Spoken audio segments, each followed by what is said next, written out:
The main characters of this first case are a young Chinese-American couple. The woman's name was Hei Su-yun, just 25 years old at the time.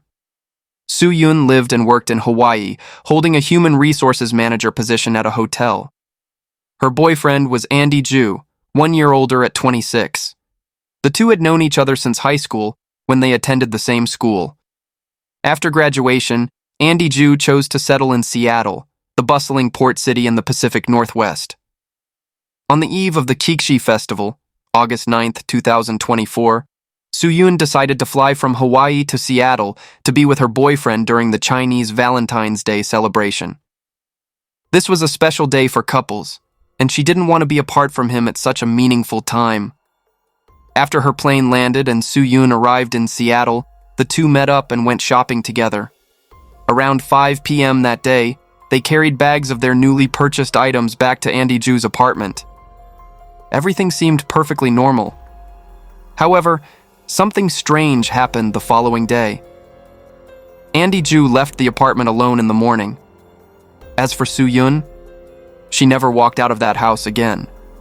Around 10 a.m. on August 10, 2024, a resident living in the Lake City area within the Olympic Hills community noticed something unusual happening at the neighboring house where Andy Ju lived. Water from inside the home was seeping out and spreading everywhere, as if the house was flooding. Seeing the serious situation, this neighbor went to knock on the door to check what was happening. Despite knocking multiple times, no one answered or responded. Concerned about the situation, the resident decided to call 911. Around 10:30 a.m., firefighters arrived at the scene to investigate. Andy Ju's residence was a row of townhouses, 4 units connected together, and he lived in one of them. After arriving and also receiving no response to their knocks, the firefighters decided to force entry to check inside. The scene that greeted them was shocking. In the apartment's bathroom, they discovered a semi-nude woman lying motionless on the floor. Upon closer inspection, they confirmed the woman showed no signs of life. The victim was none other than Su-yun. Upon examination, police discovered an ice pack placed on Su-yun's neck, while a piece of wood was positioned under the back of her head. Her entire body was covered with a strange granular substance that couldn't be immediately identified. When rescue workers carefully removed the ice pack, they discovered a visible wound on Su-yun's throat area. Even more notably, lodged inside her throat was a white spherical object. This object was quite large and heavy, at first glance resembling a golf ball, but upon closer inspection, its diameter was slightly larger than a standard golf ball. The abnormalities weren't limited to the victim's body. The entire apartment scene was extremely bizarre. The bathroom was flooded with water. The faucets for both the bathtub and sink were turned on full blast, water gushing non-stop. The overflow had seeped down and spread everywhere, leaving the entire floor and staircase of the apartment submerged in water. During the search, one detail particularly caught police attention. The shower head had disappeared from the shower pipe. It was nowhere to be found. After discovering the body, police immediately attempted to contact Andy Ju, the apartment's owner and the victim's boyfriend. However, all efforts proved unsuccessful. They couldn't reach him by any means. To gather more clues about what had happened, police decided to check the outdoor surveillance cameras of neighboring houses.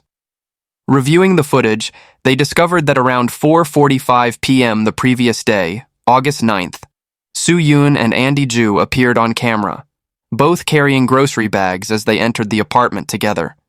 These were likely the items they had purchased earlier. Continuing to review the following day's footage, police observed that around 8 a.m., approximately 2 hours before the neighbor discovered the flooding and called 911, Andy Ju walked out of the apartment alone and left. Notably, Su-yun was nowhere to be seen in this video. Police interviewed the surrounding neighbors to determine if anyone had heard any unusual sounds during the previous night or early that morning. However, everyone questioned shook their heads and confirmed they hadn't heard any strange noises or suspicious sounds. But one detail the neighbors mentioned caught police attention. They reported that on that morning, Andy Ju had proactively collected the trash and recycling bins from each household in the row, then placed them across from the garages. Neighbors remarked that this behavior was very unusual and unexpected, as Andy Zhu had never done this before. Moreover, he had placed the bins in the wrong location. They should have been beside the garages as usual, but he positioned them on the opposite side instead. After documenting all the clues and suspicious circumstances at the scene, police immediately issued a warrant to locate Andy Zhu, who was identified as the primary suspect in this case. They deployed forces and utilized every available resource to determine his whereabouts. Then, in the early morning hours of August 11th, an unexpected emergency call helped police find the man they were hunting. The call came from Northwest Medical Center at the University of Washington. A female nurse working there reported that she had just been harassed and attacked by a male patient in the emergency room area. According to her account, the man not only harassed her but also acted violently. He had attempted to wrap his arm around her neck from behind, squeezing tightly and pulling her down. Fortunately, she managed to break free and call police. When authorities arrived at the scene and apprehended the man, they quickly realized the person just arrested for assaulting the nurse was none other than Andy Zhu, the very suspect they had been urgently searching for in connection with the recent murder case. It turned out that before his arrest, Andy Zhu had been brought to the hospital by friends because he was having mental health issues. According to these friends, Andy Zhu had used several types of medication and stimulants that day. After using these substances, he began exhibiting highly abnormal behavior, appearing as if he was having a psychiatric episode. Seeing Andy Zhu's condition becoming increasingly serious and concerning, his friends decided they needed to take him to the hospital for medical care. That's why he was at Northwest Medical Center at the University of Washington at that time.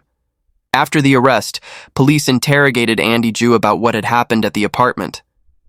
During the interrogation, Andy Zhu admitted that he might be responsible for what happened to his girlfriend. However, he claimed he could only recall fragmented, incomplete memories from that night. According to what he recounted, he remembered strangling Su Yun, then twisting her neck. He remembered pushing his girlfriend's head down into the water-filled bathtub. He recalled that his girlfriend had a nosebleed, and he had wiped away the blood with a towel. Afterward, he pulled Su Yun out of the bathtub and laid her on the bathroom floor. Andy Zhu continued, saying that after laying his girlfriend on the floor, he tried various methods to wake her up. The techniques he described were bizarre and incomprehensible, including sprinkling Brazilian eyebrow powder all over his girlfriend's body. He then took a spherical object resembling a golf ball and inserted it into Su Yun's mouth, with the purpose, as he explained, of stabilizing her lower jaw. Andy Zhu further explained to police that before the incident occurred, he had used 2 types of medication along with stimulants. For this reason, he said what he had just recounted to police were only faint fragments of memory remaining in his head. He couldn't confirm whether these things actually happened, or were just hallucinations caused by the effects of the drugs and stimulants. Police continued questioning, wanting to understand the root cause of the incident. They asked Andy Zhu why everything had happened this way.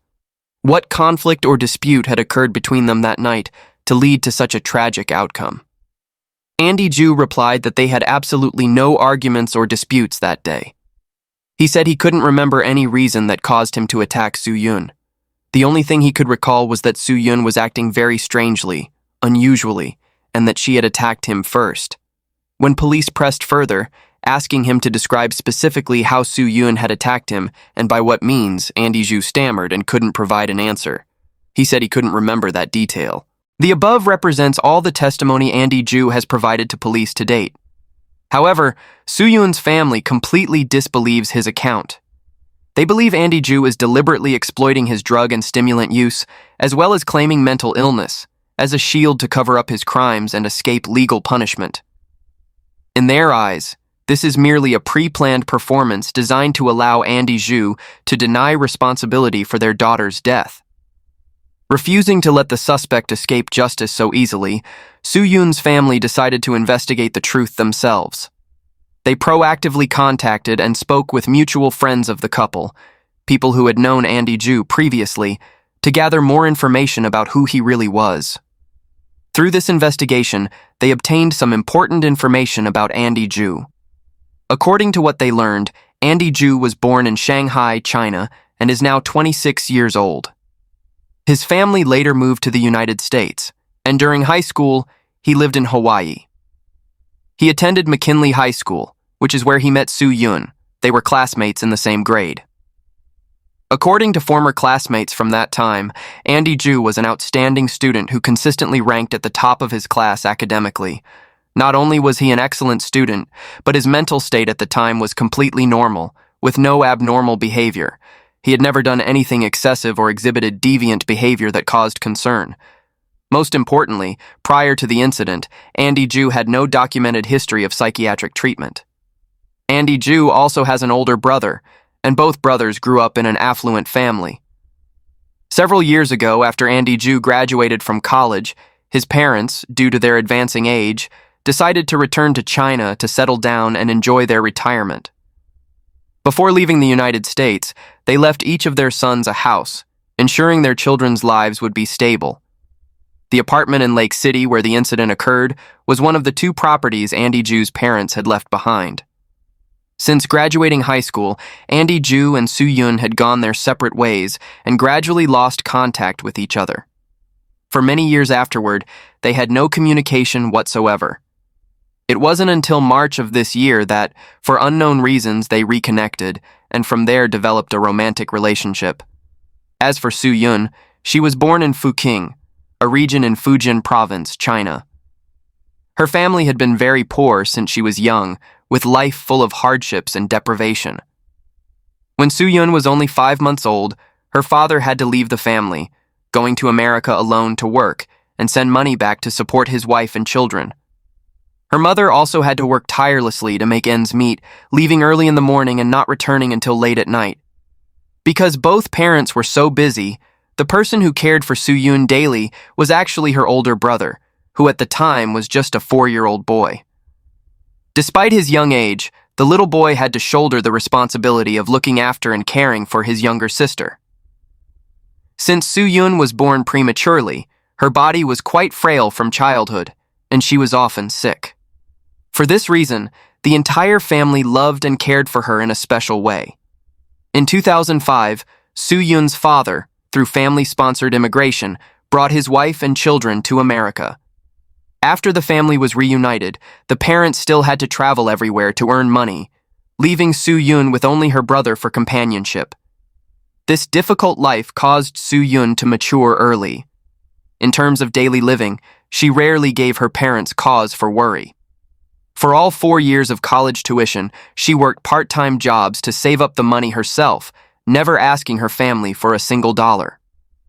Soo-Yoon studied and graduated from the University of Hawaii at Manoa. After graduation, she secured a position in the Human Resources Department at the Sheraton Waikiki Hotel. In the eyes of friends and colleagues, Soo-Yoon was a polite and gracious young woman, somewhat quiet in nature, but very generous and kind to everyone around her. She smiled often and always made people feel comfortable in her presence. What was particularly special was that during her free time, Soo-Yoon would volunteer to help new immigrants who couldn't read English by serving as their free interpreter. After the two unexpectedly reconnected in March of this year, they began texting and calling each other regularly. By the end of March, Andy Ju took the initiative to ask Soo-Yoon if she wanted to become his girlfriend. At first, Soo-Yoon declined this offer. Her reason was that they were living in 2 different places, she in Hawaii and he in Seattle, and the geographic distance was too great, making her worried that maintaining a romantic relationship would be very difficult. However, despite her rejection, the two continued communicating daily. They had endless things to talk about, from work and life to personal interests. Though they only communicated through phone calls and text messages, thousands of miles apart, their feelings for each other gradually blossomed and grew warmer over time. 1 week after his first confession, Andy Ju once again expressed his feelings to Soo-Yoon. This time, Soo-Yoon agreed. She said they could try to see where this relationship would go. After officially becoming a couple, Soo-Yoon and Andy Ju maintained regular and frequent contact. Every day, no matter how busy they were, they made time to video call each other, with each call lasting at least an hour. They shared everything that happened during the day, from trivial work matters to personal thoughts. The geographic distance seemed unable to prevent their love from growing. By the end of April, Andy Zhu decided to fly to Hawaii to see Soo-yoon and stayed there for an entire month. This was the happiest period for the couple. Throughout this time, they were together almost every day, going out, dining, and enjoying sweet moments with each other. Anyone who saw them could tell they were deeply in love and made a beautiful couple. At the end of May, Andy Zhu's vacation ended and he had to fly back to Seattle. Before leaving, he asked Soo-yoon if she wanted to come to Seattle with him. However, Soo-yoon declined because she had made prior plans. She had already purchased plane tickets and arranged an itinerary to travel to China for a month, so she couldn't change her plans. At the end of June, after her extended trip, Soo-yoon returned from China to the United States. Andy Zhu once again invited her to visit Seattle. But this time, Soo-yoon also declined. Her reason was that she had just taken a month off for her trip, and asking for more time off wouldn't seem appropriate and might affect her job at the hotel. Therefore, she had to decline Andy Zhu's invitation once again. Time flew by quickly, and soon it was the traditional Chinese Valentine's Day, and right after this holiday was Soo-yoon's birthday. This was truly a special and meaningful occasion for a couple in love. Therefore, Soo-yoon decided to request a day off from work early so she could fly to Seattle to see her boyfriend, celebrate Kixi Festival together, and then celebrate her birthday with the one she loved. Looking back at their entire courtship from when they reconnected until this point, it's clear that Soo-yoon and Andy Zhu were in the most passionate stage of their relationship. Because they lived in two different cities, they rarely had opportunities to be together in person and could only maintain their relationship through daily video calls and text messages. With so little time together, they didn't have many opportunities for any serious conflicts or disputes to arise. For this reason, Andy Zhu's motive for the crime became a major mystery that neither the police nor the victim's family could understand. On August 9th, as soon as her plane landed and Soo-yoon had just arrived in Seattle, the first thing she did was call home to her mother to report that she was safe, letting her family know she had arrived safely. That was also the last time her family heard their daughter's voice. That evening, when the family called Soo-yoon back, no one answered. The next morning, they tried calling again but got the same result. The phone rang but no one picked up. The family didn't think much of it at the time, assuming Soo-yoon was probably busy having fun with her boyfriend and didn't notice her phone. But on August 12th, just one day before Soo-yoon's birthday, her family received a call from the police bearing news more devastating than they could have imagined. After the incident occurred and spread across social media, some internet users revealed notable information about Andy Zhu's past. According to these sources, Andy Zhu had been married once before. His first marriage ended in divorce because his ex-wife had been unfaithful to him. Furthermore, there were rumors suggesting that the reason Andy Zhu sought out and pursued Soo-yoon was because she resembled his ex-wife in appearance. Police also investigated Andy Zhu's marital status and confirmed that he had indeed been married before. However, regarding the specific reasons for the divorce, police did not disclose many details to the public. Based on the testimony Andy Zhu had provided to police and observations made at the crime scene, Soo-yoon's family conducted their own analysis and discovered several points of suspicion that couldn't be ignored. In his statement, Andy Zhu had said that Soo-yoon was behaving strangely and had attacked him first, so he was merely defending himself and fighting back. However, this explanation completely contradicts the forensic examination results. According to the forensic report, no prohibited substances or stimulants were found in Soo-yoon's body. This raises a significant question. If Soo-yoon was completely sober and not under the influence of any drugs or hallucinogens, why would a normal person like her suddenly exhibit strange behavior and attack someone unprovoked, as Andy Zhu had described? Furthermore, the forensic report revealed additional concerning details. According to the examination results, Soo-yoon's body from head to toe showed evidence of being struck with blunt objects, items without sharp edges. This indicates she endured a violent and prolonged attack. The suspicious point here is that with so many wounds across her entire body, indicating fierce struggling and resistance, why didn't the neighbors living right next door hear any screaming or cries for help from Andy Zhu's apartment? The answer may lie in the spherical object found in the victim's mouth. When forensic examiners inspected it, They discovered the sphere had fallen deep into Soo-yoon's throat. Based on this detail, Soo-yoon's family concluded that this sphere was the object the killer used to stuff into her mouth to prevent her from screaming for help. At the same time, this was also the weapon that caused her to suffocate and die. Another important point concerns the powder covering the victim's body. In his statement, Andy Zhu said he had sprinkled Brazilian eyebrow powder on his girlfriend's body to try to wake her up. However, test results revealed that the powder was actually a highly corrosive cleaning agent. For this reason, Soo-yoon's skin also showed multiple chemical burn marks. From all the evidence and suspicious points analyzed above, the He family concluded that Soo-yoon's death was absolutely not a regrettable accident or the result of self-defense as Andy Zhu had claimed. They firmly believed this was a premeditated murder, intentionally committed by Andy Zhu. Additionally, the He family raised questions about whether Andy Zhu had actually used drugs and stimulants before committing the crime. They believe this cannot be verified at all.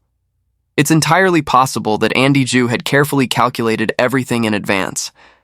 After killing his girlfriend, he deliberately used drugs and stimulants to create abnormal behavioral symptoms, appearing as if he was having a psychiatric episode. The purpose was so his friends would see his condition and take him to the hospital citing mental illness. In this way, he could use loss of control due to drugs and mental illness as an excuse to receive a reduced sentence or even escape punishment entirely.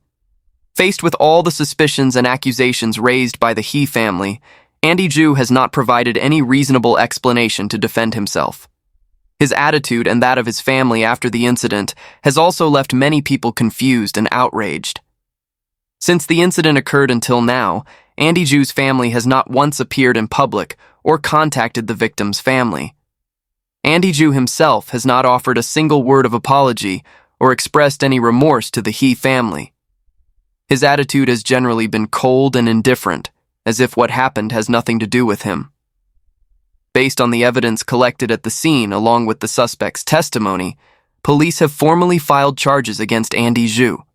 He has been prosecuted on 2 serious charges: first-degree murder and first-degree assault. As of the current date, the case is still in the trial process and no final verdict has been issued by the court. However, with the existing evidence, from the injury marks covering the victim's entire body, the object found in her mouth, the corrosive cleaning agent on her body, to Andy Zhu's own admission that he strangled his girlfriend and held her head underwater in the bathtub, it can be said that these charges are almost certainly inescapable. Justice for Soo-yoon is perhaps only a matter of time. The second case took place in Charleston, South Carolina, United States. On April 5th, 2013, a police officer on patrol spotted a vehicle committing a traffic violation near the eastern part of the city. He pursued the car and signaled for the driver to pull over. After checking the driver's documents, he learned the man's name was Aaron Wilkinson. But during their conversation, the officer sensed something wasn't right. The guy kept glancing around nervously, as if hiding something, which made the officer suspect Aaron was on his way to purchase illegal substances. While casually asking questions, the officer pulled out his pen to write a citation. Seeing this, Aaron began begging to be let off, then suddenly made an unexpected offer. He could tell the police about a murder plot. The officer had surely encountered plenty of people trying to talk their way out of tickets, but never quite like this. Fine then, want to make up stories? Let's see how far you can take this. But after listening for a while, he began to realize this wasn't simple. This guy was recounting everything in detail, with remarkable clarity. If he were making it up on the spot, his skill level probably wouldn't reach this level. The officer quietly called for backup, then decided to search the vehicle. Sure enough, they found a handgun along with a box of ammunition inside. Aaron was immediately handcuffed and taken to the station. Whether the story was true or false could be determined later. For now, they needed to detain him. Initially, police didn't take this matter too seriously, because who would expect an ordinary traffic violation to lead to a major criminal case? But what Aaron revealed at the station was so coherent and detailed that investigators had no choice but to pay attention. Aaron told local detectives that he had been ordered by someone else to travel from another city in Kentucky to this location to kill a woman. He also said he had a package of documents containing instructions, then led the detectives to his temporary residence to retrieve it. Inside the package were not only photographs of a woman, but also her detailed daily schedule, a floor plan of the house where she lived, and specific instructions about how and where would be most convenient to strike. Looking at these materials, the detectives immediately realized they were dealing with an extremely well-planned murder conspiracy. The severity of the situation required the Federal Bureau of Investigation to get involved. Not only that, but Aaron also revealed he wasn't acting alone. He had an accomplice. Upon hearing this, both the local police and the FBI understood they were racing against time. If they didn't act quickly, the woman could be in danger at any moment. So who was she? And why did someone want her dead? The woman in the photographs was Nancy Latham. She came from a well-off family and received a proper education. By 2013, in everyone's eyes, she was living the life of a true upper-class lady. Her husband was Chris Latham, the CEO of a bank in Charleston, South Carolina, with an annual income exceeding $700,000. The two had met through a matchmaking arrangement, became husband and wife, and had 2 daughters together. Chris was a prominent figure in the area, with an extensive social network, never lacking for parties and social gatherings. Nancy, his beautiful and graceful wife, served as the face of the family. She handled everything impeccably, from organizing lavish parties to planning luxurious vacations with family and friends. This was truly the model of a husband handles outside affairs, wife handles inside affairs family that people often speak of. But marriage cannot stay fresh forever. As Chris became increasingly busy with his external relationships, Nancy gradually sensed changes in her husband. She tried to adjust and make efforts to preserve their family's happiness. But when Chris suggested they sleep in separate rooms, a woman's intuition told her something was wrong. One time, Nancy called her husband's office, and a woman with a British accent answered the phone. Chris explained that he had just hired a personal assistant because a British accent sounded more sophisticated and would be beneficial for business expansion. After that, he became increasingly brazen, frequently using work trips as an excuse to stay out overnight. Unable to bear the suspicion any longer, Nancy quietly hired a private investigator. And just as she feared, the investigator confirmed that Chris was seeing another woman. Her intuition all along had been correct. Nancy decided to confront him, telling Chris directly that she knew about his affair. She thought that after so many years of quietly sacrificing for her husband's career, he would have at least some conscience and turn back. But she was terribly wrong. Chris not only showed no remorse, but immediately moved out of the house and began finding ways to control and secretly transfer assets. He didn't stop there. He paradoxically went to the authorities claiming that his wife intended to harm him while simultaneously requesting a restraining order against Nancy. Faced with these baseless accusations, Nancy naturally denied everything completely. Throughout the legal proceedings, she firmly maintained that she had never intended to harm her husband while presenting irrefutable evidence of his infidelity. Eventually, both entered a legal separation period before officially divorcing. After all, they had been married for 24 years. Going their separate ways, she only hoped they could part amicably. But Nancy had no idea that at that very moment, a conspiracy to take her life was quietly being set in motion. Earlier we mentioned that the FBI had joined the investigation. Aaron then dropped another bombshell. He had an accomplice named Sammy. The FBI signaled to Aaron that if he wanted to reduce his charges, he needed to cooperate with police operations.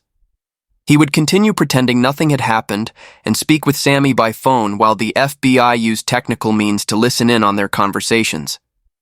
Just as Aaron had said, he was a hired killer tasked with carrying out orders, while his accomplice Sammy was the one giving commands. Aaron asked Sammy, "When I make my move, if someone else is there, for example, if their children are nearby, what should I do?" Sammy told him, "Then just keep going and kill them too." Clearly, Sammy had given the order to proceed. What was alarming was that if Aaron hesitated and didn't act, Sammy would likely lose patience and carry out the job himself. This meant that not only Nancy would be in danger, but her entire family, including her 2 daughters, could become victims of this attack. So who exactly hated Nancy and her family enough to want to kill them all? Aaron testified that he didn't know who was ultimately behind this. He only took orders from Sammy. According to what Sammy had told him, if the attack succeeded, both of them would receive $20,000. But if they could disguise the incident to look like an accident, the reward would be even higher. However, regardless of the method, the supreme requirement from the mastermind remained unchanged. Nancy had to die. The murder plot was being implemented step by step. A killer was still lurking on the streets, ready to strike at any moment. Time was on no one's side. The FBI understood they had to find a way to contact Nancy as soon as possible before it was too late. As for Nancy, she would probably never forget that day. On April 8th, her two daughters Emily and Madison were on spring break and home with their mother.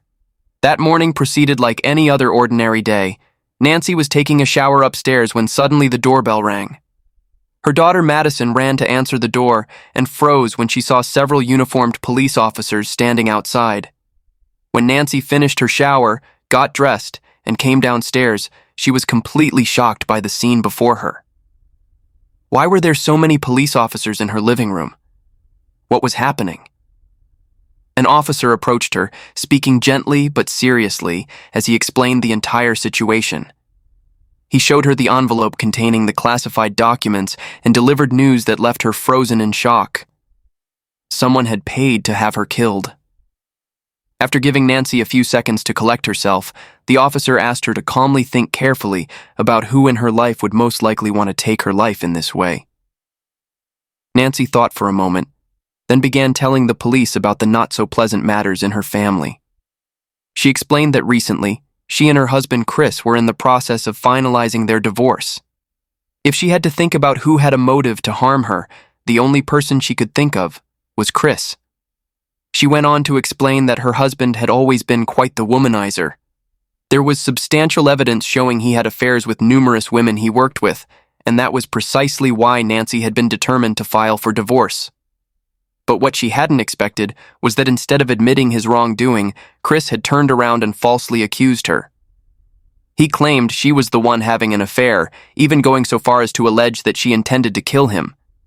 It was because of these groundless accusations that the relationship between them had become increasingly tense. Immediately afterward, police quickly moved Nancy and her daughters to a safe house for protection, while secretly intensifying their investigation into Chris.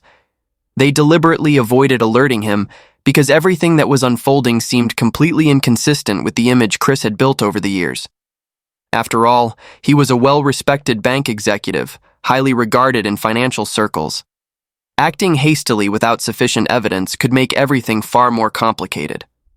However, after conducting their covert investigation, what police found left them with no more doubts. The documents in that classified package had indeed originated from Chris's office. The photographs of Nancy provided to the hitman had either been taken from his personal phone or from family photo albums. There was also Nancy's detailed daily schedule and information about her family members.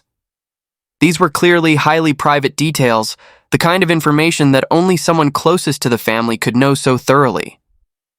Additionally, during the investigation, police examined the phone recording device at Chris's office and discovered a notable detail. There were voicemail messages from Wendy Moore, his personal assistant. The content of these messages was extremely flirtatious and intimate, enough for police to confirm that the relationship between them was certainly not just boss and employee. This also aligned perfectly with what Nancy had previously testified about her husband's affairs with colleagues. When digging deeper into Wendy's background, police uncovered even more interesting information. She had been a stripper.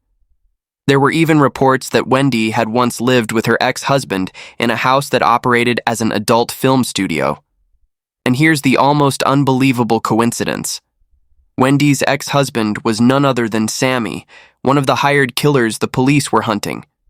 In fact, the FBI had obtained information that it was Wendy herself who had sent the classified envelope, along with a cash payment to the hotel front desk, where Aaron Wilkinson was staying. Yes, the same man who committed the traffic violation that we mentioned at the beginning of this story.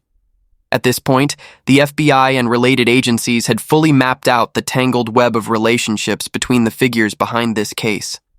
They quickly proceeded to arrest Wendy, age 37, Sammy, age 38, and Aaron, age 39.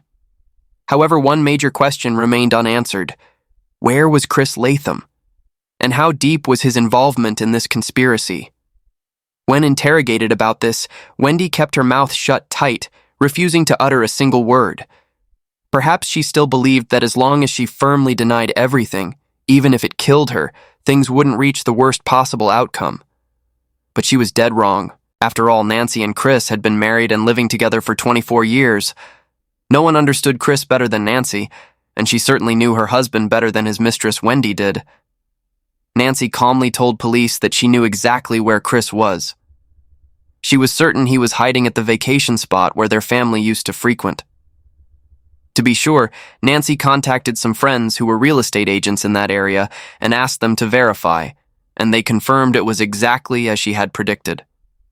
Police still had some doubts and asked Nancy again, "That place is more than a 5-hour drive from here. How certain are you that he's there?" Nancy didn't hesitate for a second, answering with complete conviction, "I would bet my own life on it. That's definitely where he's hiding." Faced with such firm certainty, police decided to trust her and immediately dispatched a task force by plane to the location Nancy had indicated. At 9:30 p.m. that evening, Nancy received a call from the police.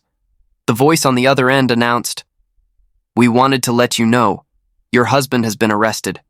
Thank you for helping us locate his hiding place."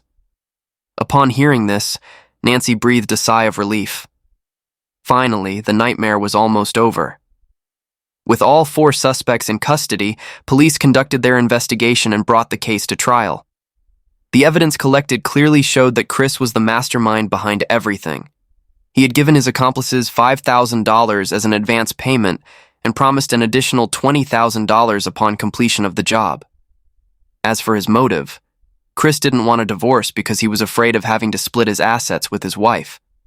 But the case had one more shocking twist that no one saw coming. In June of that same year, Sammy, the 38-year-old accomplice, took his own life in prison. In his suicide note to his girlfriend, he wrote these haunting words, "I'm finally free. Satan is using our memories to kill me. Love you forever." Police speculated that perhaps Sammy didn't want to have to testify in court against Wendy, his ex-wife whom he still had feelings for, so he chose to free himself in the most tragic way possible.